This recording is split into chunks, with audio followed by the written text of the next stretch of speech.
దేవవ్రతుడు శాంతనుని కుమారుడు. చిన్ననాటి నుంచే ఆయుధ విద్య, ధర్మజ్ఞానం, రాజధర్మంలో అతడు గొప్పవాడయ్యాడు.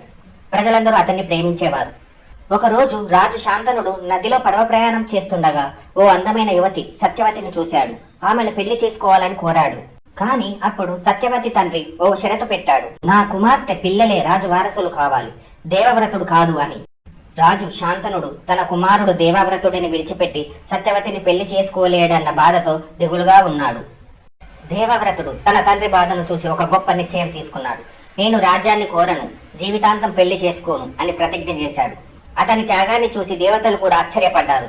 ఇలాంటి వాడే మహాత్ముడు అని అతనికే భీష్ముడు అనే గొప్ప పేరిచ్చారు.